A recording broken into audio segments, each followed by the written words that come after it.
ವಿಶೇಷ ಚೇತನರ ವಾರ್ತೆಗೆ ಸ್ವಾಗತ. ಸ್ನೇಹಿತರೆ, ಇಂದು ಹೊಸದುರ್ಗ ತಾಲೂಕು ಪಂಚಾಯಿತಿಯಲ್ಲಿ ನಮ್ಮ ವಿಶೇಷ ಚೇತನರ ಮತ್ತು ಹಿರಿಯ ನಾಗರಿಕರ ಸಬಲೀಕರಣ ಇಲಾಖೆಯ ಒಂದು ಅವಿಸ್ಮರಣೀಯ ಕಾರ್ಯಕ್ರಮ ನಡೆಯಿತು. ಈ ಕಾರ್ಯಕ್ರಮ ಕುರಿತು ಒಂದು ಸುದ್ದಿಯನ್ನು ನಿಮಗೆ ತಿಳಿಸ್ತಾ ಹೋಗ್ತೀನಿ. ಇದು ನಮ್ಮ ಗ್ರಾಮೀಣ ಪುನರ್ವಸತಿ ಕಾರ್ಯಕರ್ತರಿಗೆ ಸಂಬಂಧಪಟ್ಟ ಸುದ್ದಿಯಾಗಿದ್ದು, ಪ್ರತಿಯೊಬ್ಬರು ಕೂಡ ಈ ವಿಡಿಯೋವನ್ನು ಪೂರ್ತಿ ನೋಡಲೇಬೇಕು. ಹಾಗೆ ಈ ವಿಡಿಯೋಗೆ ಒಂದು ಲೈಕನ್ನು ಸಹ ಮಾಡಲಿ. ಸ್ನೇಹಿತರೆ, ವಿಶೇಷ ಚೇತನರ ಮತ್ತು ಹಿರಿಯ ನಾಗರಿಕರ ಸಬಲೀಕರಣ ಇಲಾಖೆಯಲ್ಲಿ ಸುಮಾರು 18 ವರ್ಷಗಳ ಕಾಲ ನಿಷ್ಠೆಯಿಂದ ಸೇವೆ ಸಲ್ಲಿಸಿದ VRWS ತಿಮ್ಮಪ್ಪ ಅವರು ಇಂದು ನಿವೃತ್ತಿಯಾಗಿದ್ದಾರೆ. ಆದರೆ ಆಶ್ಚರ್ಯವೇನೆಂದರೆ, ಅವರಿಗೆ ಯಾವುದೇ ನಿವೃತ್ತಿ ಹಿಡಿಗಂಟು ಅಥವಾ ಸರ್ಕಾರದಿಂದ ಬೇರೆ ಯಾವುದೇ ಸೌಲಭ್ಯ ನೀಡಲಾಗಿಲ್ಲ. ಸೇವೆಗೆ ಗೌರವ ಸಿಗದ ಈ ಅನ್ಯಾಯದ ವಿರುದ್ಧ ಧ್ವನಿ ಎತ್ತಬೇಕಾದ ಸಮಯ ಇದು. ಹಕ್ಕಿಗಾಗಿ ಹೋರಾಟ ಅನಿವಾರ್ಯವಾಗಿದೆ. VRWS ತಿಮ್ಮಪ್ಪ ಅವರು ಸುಮಾರು 18 ವರ್ಷಗಳ ಕಾಲ ಹೊಸದುರ್ಗ ತಾಲೂಕು ಹೊನ್ನಿನೋಡು ಗ್ರಾಮ ಪಂಚಾಯಿತಿಯಲ್ಲಿ ಗ್ರಾಮೀಣ ಪುನರ್ವಸತಿ ಯೋಜನೆಯಡಿಯಲ್ಲಿ ಅಂಗವಿಕಲರ ಇಲಾಖೆಯಲ್ಲಿ ನಿಷ್ಠೆಯಿಂದ ಹಾಗೂ ಜವಾಬ್ದಾರಿಯಿಂದ ಸೇವೆ ಸಲ್ಲಿಸಿದ್ದಾರೆ. ಅವರು ದೈಹಿಕವಾಗಿ 80% ದೈಹಿಕ ವಿಕಲಚೇತನ ವ್ಯಕ್ತಿಯಾಗಿದ್ದರೂ ಸಹ ಸರ್ಕಾರ ತಿಳಿಸಿದ ಅಥವಾ ಇಲಾಖೆ ಕೇಳಿದ ಎಲ್ಲ ಮಾಹಿತಿಯನ್ನು ಸಕಾಲದಲ್ಲಿ ಒದಗಿಸುತ್ತಾ ಸಾರ್ವಜನಿಕರ ಜನಾನುರಾಗಿಯಾಗಿದ್ದರು.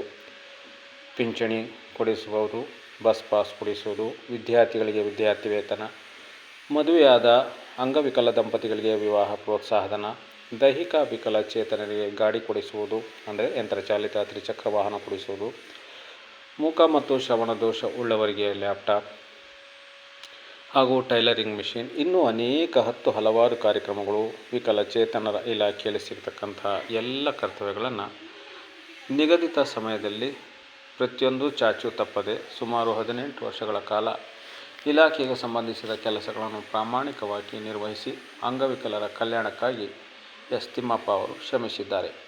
ಇಂದು ಅವರು ನಿವೃತ್ತಿಯಾಗಿರುವ ಸಂದರ್ಭದಲ್ಲಿ ಅವರಿಗೆ ಯಾವುದೇ ನಿವೃತ್ತಿ ಹೊಡಿಗಂಟಾಗಲಿ ಅಥವಾ ನಿವೃತ್ತಿ ಪಿಂಚಣಿ ಆಗಲಿ ಅಥವಾ ಇತರೆ ಸರ್ಕಾರಿ ಸೌಲಭ್ಯಗಳಾಗಲಿ ಸರ್ಕಾರ ನೀಡಿಲ್ಲ ಎಂಬುದು ಗಂಭೀರವಾದ ವಿಷಯವಾಗಿದೆ.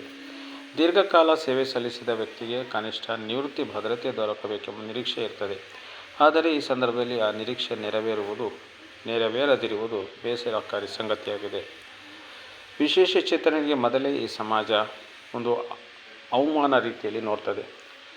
ಆದರೆ ಅಂಗವಿಕಲರಿಗೆ ಯಾವುದೇ ಬೇರೆ ಕೆಲಸ ಕೊಡೋದಕ್ಕೂ ಯಾವುದೇ ಸಂಘಟನೆ ಅಥವಾ ಯಾವುದೇ ಒಬ್ಬ ವ್ಯಕ್ತಿ ಮುಂದೆ ಬರುವುದಿಲ್ಲ. ಮೊದಲೇ ವಿಶೇಷ ಚೇತನರಾಗಿರ್ತಾರೆ.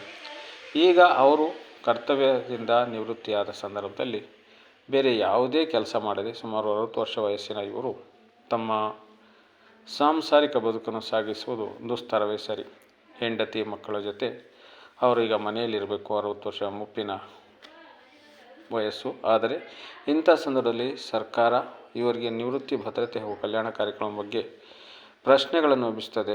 ದೀರ್ಘ ಸೇವೆಗೆ ಮಾನ್ಯತೆ ಮತ್ತು ಗೌರವ ನೀಡುವ ವ್ಯವಸ್ಥೆಯ ಅಗತ್ಯವಿದೆ ಎಂಬ ಸಂದೇಶವನ್ನು ಈ ಪ್ರಕರಣದಿಂದ ನಾವು ಒತ್ತಿ ಹೇಳಬೇಕಾಗ್ತದೆ. ಸ್ನೇಹಿತರೆ, ಕೂಡಲೇ ಸರ್ಕಾರ ಸುಮಾರು 15ರಿಂದ 18 ವರ್ಷಗಳ ಕಾಲ ವಿಶೇಷ ಚೇತನರಿಂದ ವಿಶೇಷ ಚೇತನರಿಗಾಗಿ ಎಂಬ ಧ್ಯೇಯವಾಕ್ಯದ ಅಡಿಯಲ್ಲಿ ಬರುವ ಗ್ರಾಮೀಣ ಪುನರ್ವಸತಿ ಯೋಜನೆಯಡಿಯಲ್ಲಿ ಕರ್ತವ್ಯ ನಿರ್ವಹಿಸಿದ ನಮ್ಮ ಎಲ್ಲ ರಾಜ್ಯದ MRW, VRW, URW ಅವರಿಗೆ ಕನಿಷ್ಠ ಪಕ್ಷ ನಿವೃತ್ತಿಯ ನಂತರ ಒಳ್ಳೆಯ ಬದುಕಿನ ಜೀವನವನ್ನು ಸಾಗಿಸಲು ಅನುಕೂಲವಾಗುವಂತೆ VRW ಅವರಿಗೆ ಕನಿಷ್ಠ 3 ಲಕ್ಷ ರೂಪಾಯಿ, URW ಅವರಿಗೆ 3 ಲಕ್ಷ, MRW ಅವರಿಗೆ 5 ಲಕ್ಷ ಹಿಡಿಗಂಟನ್ನು ಕೂಡಲೇ ಸರ್ಕಾರ ಮಂಜೂರು ಮಾಡಿ ಅವರ ನಿವೃತ್ತಿ ಬದುಕಿಗೆ ಒಳ್ಳೆಯ ಒಂದು ನಾಂದಿಯನ್ನು ಹಾಡಬೇಕು ಅಂತೇಳ್ಬಿಟ್ಟು ಹೇಳ್ತಾ, ಸೇವೆಗೆ ಗೌರವ, ನಿವೃತ್ತಿಗೆ ಭದ್ರತೆ ಇದು ಪ್ರತಿಯೊಬ್ಬ ಸೇವಕರ ಹಕ್ಕು ಎಂಬ ಧ್ಯೇಯವಾಕ್ಯದೊಂದಿಗೆ ಇದೇ ಸಂದರ್ಭದಲ್ಲಿ MRW ಮಾತನಾಡಿ, ಮಾನ್ಯ ಕಾರ್ಯನಿರ್ವಾಹಕ ಅಧಿಕಾರಿಗಳು ಕೂಡಲೇ ಈ ಕುರಿತು ಸರ್ಕಾರಕ್ಕೆ ಪತ್ರ ಬರೆದು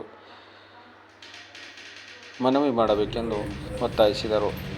ತಾವು ಗ್ರಾಮೀಣ ಪುನರ್ವಸತಿ ಕಾರ್ಯಕರ್ತರ ಆಯ್ಕೆ ಸಮಿತಿಯ ಅಧ್ಯಕ್ಷರಾಗಿದ್ದು, ಸನ್ಮಾನ್ಯ ಜಿಲ್ಲಾಧಿಕಾರಿಗಳಿಗೆ ಕೂಡಲೇ ಪತ್ರ ಬರೆದು ನಿವೃತ್ತಿಯಾಗುತ್ತಿರುವ ಗ್ರಾಮೀಣ, ನಗರ ವಿವಿಧೋದ್ದೇಶ ಪುನರ್ವಸತಿ ಕಾರ್ಯಕರ್ತರಿಗೆ ಕೂಡಲೇ ಸರ್ಕಾರ ನಿವೃತ್ತಿ ಹಿಡಿಗಂಟು ಹಾಗೂ ಪಿಂಚಣಿ ಸೌಲಭ್ಯವನ್ನು ಒದಗಿಸಲು ಪತ್ರ ಬರೆಯಬೇಕೆಂದು ಈ ಸಂದರ್ಭದಲ್ಲಿ ಒತ್ತಾಯ ಮಾಡಿದರು.